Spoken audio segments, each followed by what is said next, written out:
learning to get better at the job, developing yourself, even just giving this a shot already shows what a great open-minded person you are. And sometimes when it comes to situations in life where you have a lot going on, one of the most important skill sets to develop is how to get through tough times, right? Like, I'm sure there's a lot of us here that have gone through something that was just really, really tough, really difficult, right? Some of you guys might be going through a really stressful time.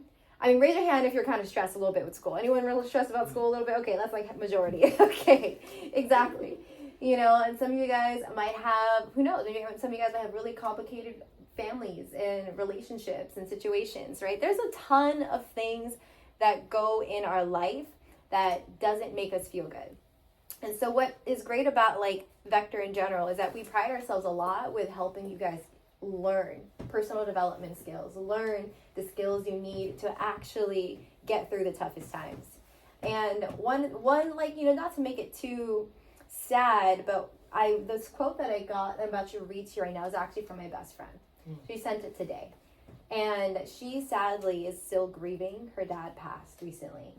And it was really enlightening to see this quote come from someone like her, because she has every reason to be mad. She has every reason to be upset and sad. But when she sent this quote, it kind of made me really feel something. So I'm going to read this to you. And yes, it's deep, but let this sink in, because if this isn't a message for you right now, right? Some of you guys might be living your best lives ever, and that's awesome. Like, keep doing that. But at some point, this message is going to hit you, right? And this message is going to apply to you.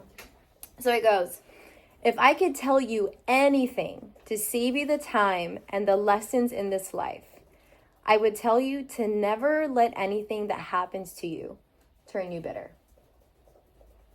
Don't let the pain of something that was out of your hands turn you cold. Stay soft. As hard as that is sometimes, just try. Try with all your heart to stay tender. I know there's a lot of things that hurt, that takes us to our knees and threaten our hearts with a stone cold grudge. But let it go.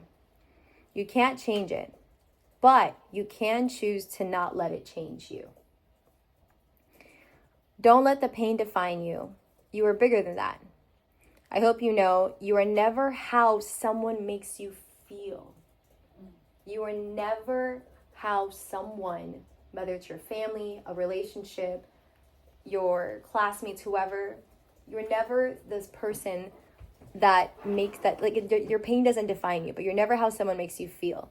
So just let it hurt, then let it heal. Don't linger there. Remember who you are and rise. So I'm going to ask some of you guys to kind of give me your takeaways. Like, what are some of the lines that stood out to you and why? And then afterwards, I'll tell you some of my strategies of how I rise, you know, how you can rise. And it could be as simple as you could use, you know, these quotes and the strategies I'm about to share with you for like a test. And some of you guys, you can use it for things that are really, really, you know, heavy or going on in your life. But take a look at that. And then I want to just see some hands and ask you guys, like, what is the one sentence that stands out to you? Or what is something that you felt was just really, really interesting? Go ahead, Lisa. Thank you. What stood out to me was, but don't linger there. I actually just came back from a business panel. That's why you look so good. But yeah, basically it was a beauty and wellness business panel, just to learn about like people that work in that industry. And the girls were saying that, like, you know, failure happens, but like just don't sit there, because you're just gonna like keep thinking about it. Like, give yourself like a 5-second rule, which we talk about here, and they literally said it. You know, like 1, 2, 3, 4, 5, think about something else, put your mindset somewhere else, because lingering is only gonna make you fail more. But you know, you don't want to just stay there. You want to keep elevating. Like, yeah, let it like hurt, learn your lesson, but then keep going. So yeah, that's love that. Snaps for Lisa. Okay, what else?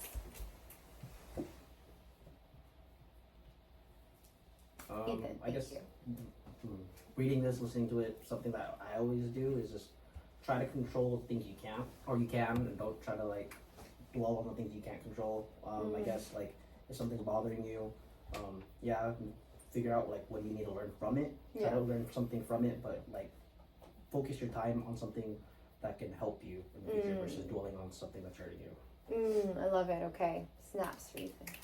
So we got don't linger, right? Learn from it. Lucas and then Tim. I would tell you to never let anything that happens to you turn you bitter. I feel like that's kind of a big one because it's pretty easy to, this person wronged me. I never want to talk to this person again. I don't like them for that. Or just, this situation, whatever, having a very negative outlook on things. It's very easy to do that. So I feel like that's a strong thing. Yeah, absolutely. Especially if you're right?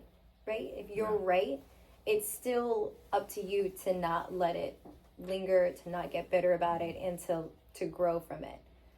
So that's good. Snaps. Good. So whoever wrote this, like, even if they're still grieving and everything, I can tell that they're at least really trying to heal. Yeah. This is a really positive thing for them to be able to say out loud, even with all the pain and all the hurt, right? Because the first thing that most of us will do naturally is to put our guard up, especially when we're hurt. Yeah. It's like a trauma response that we all have, right? It's like, oh, someone hurt me, I'm not gonna let that happen again. Right? You turn cold, you get jaded. Yeah. And so that I kind of have I was trying to pick which one was like the best line that stood out to me, but the way they said it was kind of perfect. Like, there's nothing that I could take out specifically. This whole thing kind of as a whole is a great message. Like, I like when they said that, don't let the pain define you. You're bigger than that, right? You are not what they make you feel. Yes. I like that a lot, right? Because like sometimes we feel like a victim. You're not a victim, right?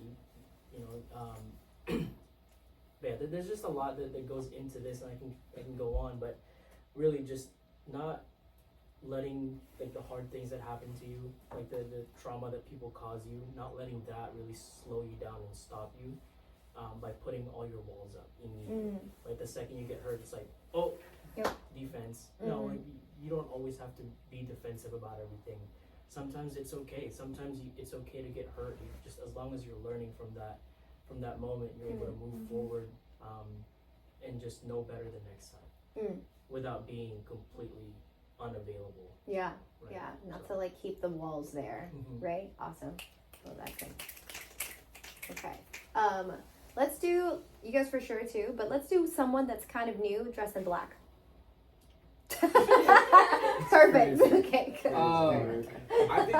Sorry. Good. I think of everything in like sports because I have like I don't know. I played like baseball growing up, mentality. so it's like everything's engraved. So I think of it like striking out. You don't want to strike out looking. That's true. But you want to strike out swinging, so you want to give yourself the opportunity to get a hit. And sometimes you get a home run, sometimes you just get a base hit, but take your wins and forget about your losses. Absolutely. Oh, that's a good one. That snaps for that. I Okay. like that. I like that. Strike out looking. I know. swinging. Another new person dressed in blue. Right. There's two people. A couple people dressed in blue. Jeans are the same. So I want to hear from someone that's dressed in blue.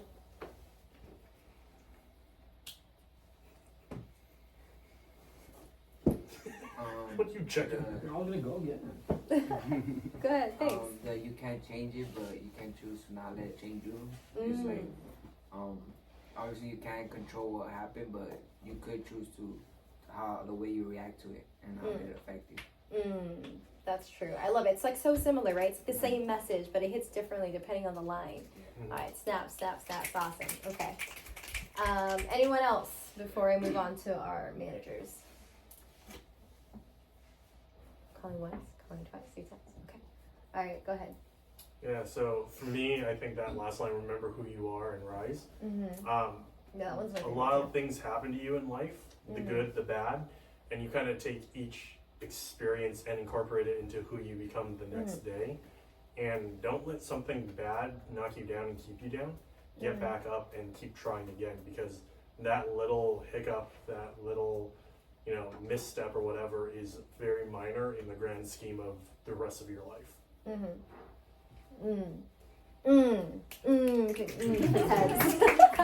Okay, and then bring us home, Alex. I think like one thing I've been trying to tell myself, and I heard this at KOC for people who are new, we have conferences or kickoff conference. One thing I really took from that was, if you're having a bad day, don't make it a bad week, and if you're having a bad week, don't make it a bad month, and things like just go on True. and on and on. I feel like it's really easy to have a bad day and then, get up the next morning and you're like, man, yesterday was this and I had such a bad day yesterday and this whole week sucks. Yeah. It's really easy to get in that mindset and just to stay down and kind of like Tim said, like be a victim to what happened. But he literally stole what I was saying.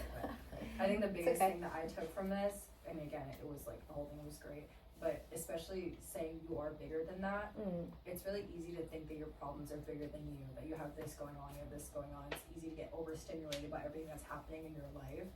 But at the end of the day, it's your life. You are bigger than that. The problems in your life, like, you can do something about it, and you can do something about the way you feel about them and what you do the next day. Something I do sometimes when I have a bad day is I'm like, all right, Alex, like, let's go to sleep. Tomorrow's a new day. Yeah, absolutely. Love that, Alex. Great ending. Love that. And it's great because everything that Alex said, everything that y'all said too, it applies to this business. Now, yes, we sell knives, but I want you all to really understand we're not a knife job. We're not like just a knife selling business. We're actually a personal development business. And whether you're on that range of you just want to make a lot of money, you could do that here, right? You develop the skill sets you need to make a lot of money by developing your sales skills, your negotiation skills, your tough skin, right? And then take that on with you to wherever you want to go. Or this will be a jump start to helping you create a lifestyle, of the identity that you really want to hold on to, right? This could be an opportunity for you to become the people that you admire, right? So at the end of the day, this is actually a personal development business. It's not a knife job. So when you go talk to your mom and your dad and your family members, your friends, and they're like, oh, you're doing this knife job? You're like, no, it's a personal development business. I just happen to sell knives, right? Because what are you guys doing? Think about it. What is something you do every single time you pick up the phone calls, right? What is the emotion you have to conquer every single time you pick up the phone calls? What? Wait, hold on. Explain that. I would love to know your thoughts. On the phone. Okay. Is that what you meant? Like, hi. Yes. Okay, and what skill set would you say that is? If you were to name it, if you were to describe, like, this is a skill set I'm developing, what would that be? Emotion. Yeah. Emotional management, right? Also, it's also just phone skills, right? That's pretty much the end, right? Fear of rejection, right? That's another one that you're going to be learning, right? When you are presenting, you're talking about the knives, what skill set are you developing there? Yeah, go ahead. I'm looking at you anyways. Yeah, what's the skill set you're developing when you're like talking about the knives and just sharing it? Communication. Yes, absolutely. Communication, right? Presentation, performance, right? If you guys are just reading the manual as is, that's okay, right? You guys are starting. But eventually, if you want to get good at this and any job, you have to perform it. Meaning you smile and you nod. You give this energy, right? It's like, oh, Mrs. Jones, you're going to love this. Cutco's been around since 1949. We have over 300 million customers, right? You have to perform your lines, right? Mrs. Jones, this trimmer, oh my gosh, this is like the best utility knife ever. Like, my mom loves this knife. Let me show you what it cuts. It cuts meats, tomatoes, right? You have to perform. And the last one, which is the most important one, is like self-management, okay? You are your own boss. So you have to be the one to motivate yourself to make those calls. You have to be the one to give yourself courage to call the ones you're scared to call.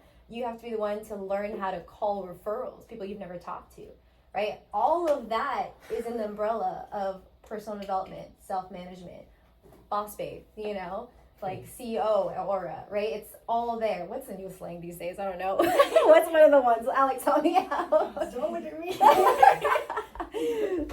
You guys know what I mean, right? It's not the Ohio one. What is what is that one? I just learned that one, so it's really funny. All right. But are we gonna say it's not mid, right? That still works, right? Okay. So to get there, this is what I want you to take notes on: how to rise, right? I want you to take notes on how to rise. This is gonna apply to you doing this job well, but this also applies to school. This also applies to relationships. This also applies to anything that you're going to be struggling with in your life at any point of your life. How to rise. And the first thing is that you need to see feelings and struggles as temporary. Okay? Back then when Tim was talking about not being a victim, Okay, victimizing yourself is seeing that you're going to stay in this.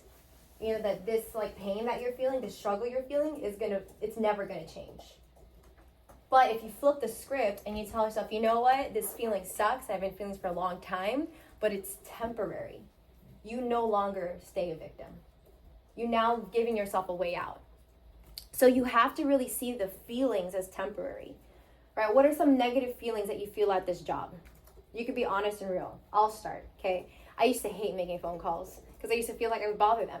Like I would feel like I'm bothering them, especially my family members and friends. I was like, oh my gosh, they're gonna judge me, right? That was a negative feeling I had to overcome, and everyone else. What's another negative feeling that tends to happen in this job that you guys will naturally feel, or sometimes not be feeling?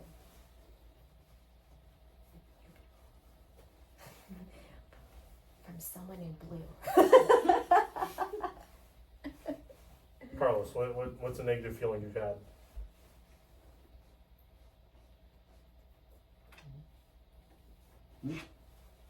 About About the job, yeah. Oh, Keep it real. it's making the phone calls. Yes. What's the feeling though that you would say makes you feel like what's the feeling you feel when you make phone calls?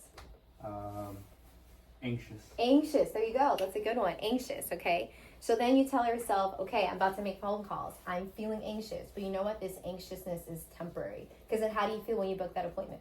You feel good. Exactly. And so, if you focus more on feeling good, that's like gonna come when booking an appointment. It's easier to not feel anxious.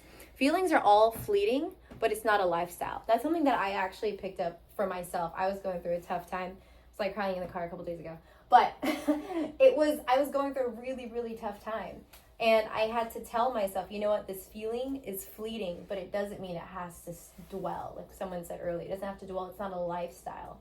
Even if I've been sad if I've been sad multiple times, it's still not a lifestyle, which leads me to number 2, right? Figure out and decide what lifestyle you want. Figure out and decide what lifestyle you want, right? Because without a vision, you're going to be lost. Without vision, you won't really know what to do, why you want to do it. And you won't really have a vision until you actually explore, figure things out, think about it. Like, what's a lifestyle you would want? Do you want to have a lifestyle that's similar to your parents? Or do you want the opposite lifestyle to your parents? Do you want to have a lifestyle where you are your own boss? Or do you want to have a lifestyle where you want to be someone of like service? You know, like you want to help people all the time and make a difference. Do you want a lifestyle that's more stable, where it's like, 8 to 5, the same thing all the time, because it gives you comfort in that stability? Or do you need to change it up a bit because you get bored, right? Regardless, whatever lifestyle you want, you guys can also easily figure out based on the people you're following on social media. Because whoever you're following is usually the person you kind of want to duplicate. And once you have that idea of like, hey, this is the lifestyle I want, this is the person I want to be, everything you do from here on out could align with that. Does that make sense? Like everything you do can lead you closer to that vision. Because if you have no vision at all, that's okay too, right? We all don't really know what we want to do, especially in college or after college. But it doesn't mean you don't have nothing.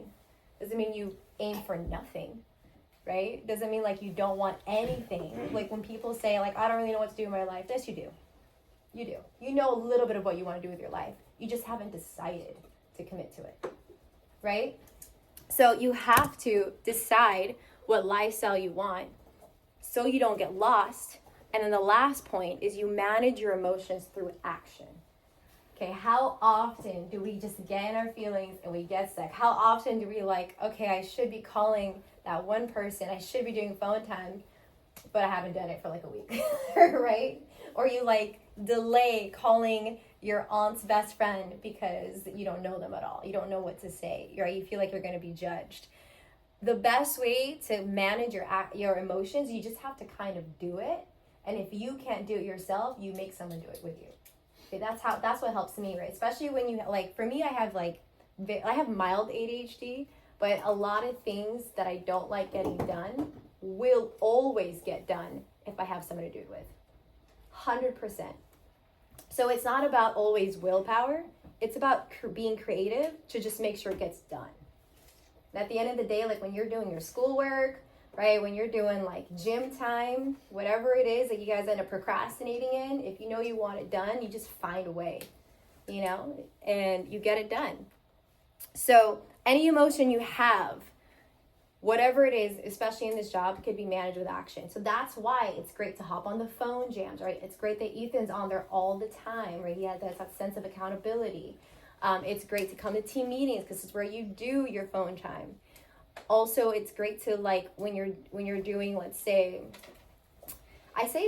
you could do this too, where, like, let's say you get a little bit nervous to do your appointments, you could have a manager hop on with you. That's an option too. You know, there's so many resources, but any emotion you guys have can literally be resolved with an action. You just have to be creative what that action is and who you do it with, right? But there's no excuses when it comes to getting things done. You could always get things done. So with that, right, when it comes to rising above everything, just to recap, you got to see your struggles and feelings as temporary. You got to make decisions of what you want in your life and what you don't want. And you got to take action to get it done. And you just don't leave room for excuses. Because then if you leave room for excuses, you're going to leave room for more feelings. Okay, I'm going to say that again. If you like, you know what I mean? Like, if you leave room for excuses, you allow yourself to have those excuses, you entertain those excuses, you're naturally inviting more feelings you don't want to feel. You just got to push through and do it. So that's my talk for y'all, but I kind of want to hear, you know, some things that you guys really took away from it that stood out. And let me start off with Lucas, and then so the rest of you can think, because I will pick on you. Go ahead, Lucas. What was your takeaway? I think the biggest takeaway for me was I kind of like the manage your emotions through action. Like everybody feels some type of way sometimes. You kind of just have to do something. Like, even if it's not what you wanted to get done, just doing something is still better than doing nothing. Nothing. 100%. Melissa felt that in her heart. Yes. Should I give that from the back? Okay. Anyone sitting? Oh, perfect. Thank you. The first one. Sometimes when I'm feeling low and I call someone, it's like nice to like really talk to them before, you know, make an appointment to like get the nerves away, and then I make an appointment and I feel like a lot better after that. Yeah, that's awesome. And like the more you do that, the more confidence you get and the less like hard it becomes, right? So that's awesome. That's a really great share. Thanks for sharing. Okay. Anyone more on this side? Tim later. Trying to get the ones in the blues and the blacks to talk. He's in black.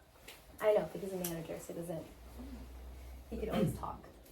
She wants a newer person to speak up. I want one of the sales reps to talk. Yes, thanks, Ethan. I guess I'll tie it to Cutco. Number 2 says figure out and decide what lifestyle you want. Have a vision.